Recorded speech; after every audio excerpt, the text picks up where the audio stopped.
কিন্তু সেই বেত্রাঘাতের হুকুম তো সে দিতে পারে না। বেত্রাঘাতের হুকুম দেবে বিজ্ঞ ম্যাজিস্ট্রেট মহোদয়, সে দিতে পারে না। তাহলে যেখানে উচ্চতর আদালতে নির্দেশনা আছে কোনো টর্চার করা যাবে না, যত বড় ক্রাইম করুন না কেন জিজ্ঞাসাবাদ করা যাবে কোনোভাবেই যাকে অ্যারেস্ট করবে তাকে কি মারধর করতে পারে না।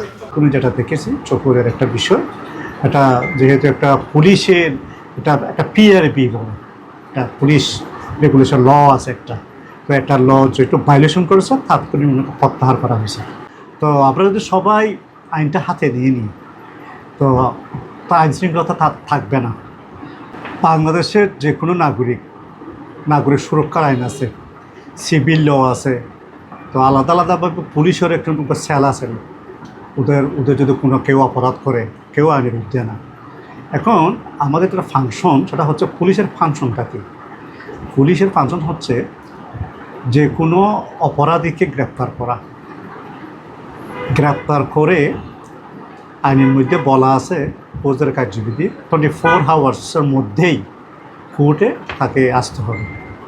এবং ইভেন কি যে কোনো বড় ধরনের ক্রাইম হওয়ার পরও যদি কোনো আসামি গ্রেপ্তার করে রিমান্ডে যদি যায় সেখানেও বলা আছে কোনো টর্চার করা যাবে না। এটা উচ্চতর আদালতে নির্দেশনা আছে। তাহলে যেখানে উচ্চতর আদালতে নির্দেশনা আছে কোনো টর্চার করা যাবে না, যত বড় ক্রাইম করুন না কেন জিজ্ঞাসাবাদ করা যাবে। টর্চার এবং জিজ্ঞাসাবাদ আলাদা জিনিস।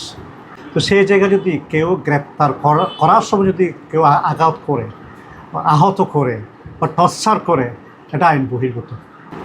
লাঠিচার্জের একমাত্র যেটা আইনগত প্রতিকার সেটা হচ্ছে একজন পুলিশ যদি দেখে যে উনি একজন সন্ত্রাসীকে বা যে কোনো অপরাধীকে আটক করার সময় নিজেই সেফ না, এই জাতীয় যদি কোনো পরিস্থিতির শিকার হয় তখন কিন্তু উনি ডিফেন্স দিতে পারবেন।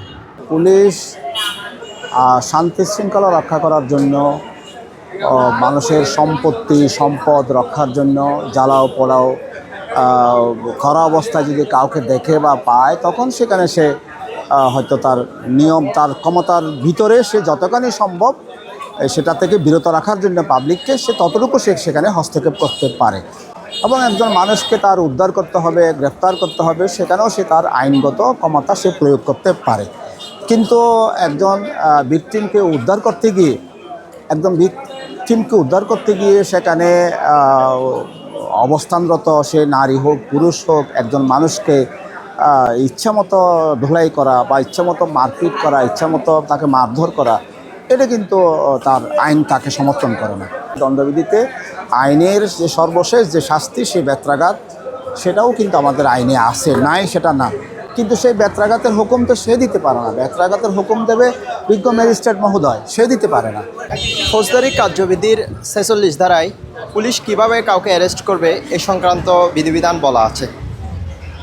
অ্যারেস্ট করার সময় সাধারণত কাউকে মারধর করা যায় না, যদি না তারা বাধা দেয় বা পুলিশের গায়ে আক্রমণ করে।